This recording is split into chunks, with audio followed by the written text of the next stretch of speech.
जानते हैं करीबन 10 किलोमीटर महाराज जी चल चुके हैं, हम भी चल रहे हैं आपके साथ। आपकी जो स्वास्थ्य है उस पर बिल्कुल असर नहीं पड़ा। हम पसीने से पानी हुए जा रहे हैं, हमने कई बार पानी भी पी लिया, आपने अब नाश्ता भी किया है जी, अभी भी पसीना टपक रहा है, और जबकि आप नॉर्मल न सिर्फ दिख रहे हैं बल्कि मेडिकल जांच में भी नॉर्मली है। हमारे लिए तो ये आश्चर्य है, चमत्कार है। ये साधना, ये जीवन इस प्रकृति पर और नर्मदा पर केंद्रित है, और हमें नर्मदा के रूप में हमें दुनिया की सबसे असाधारण शक्ति मिली है।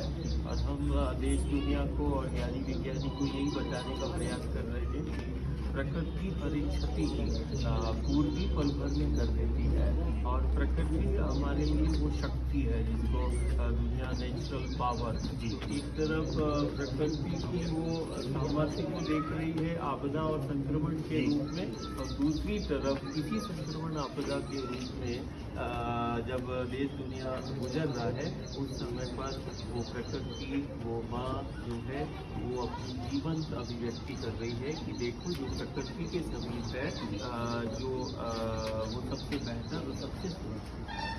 तो ये प्रकृति केंद्रित जीवन शैली का और दुनिया का सबसे असाधारण, ये सकारात्मक ऊर्जा का पथ है, और दुनिया का सबसे असाधारण ये महानर्मदा का जल है। इसकी जल की एक एक बूंद में समाई असीम सकारात्मक ऊर्जा है।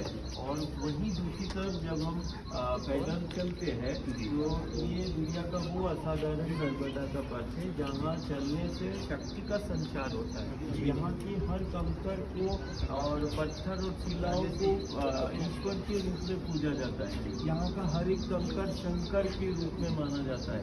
तो हम जहाँ पथ पर चल रहे हैं, ये पत्थर पेड़ पहाड़ कंकरों में समाई असीम ऊर्जा है। वहीं दूसरी तरफ नर्मदा के जल में ऊर्जा है, और आने वाले समय में ये सारी दुनिया देखेगी कि कितना असाधारण नर्मदा का पथ है।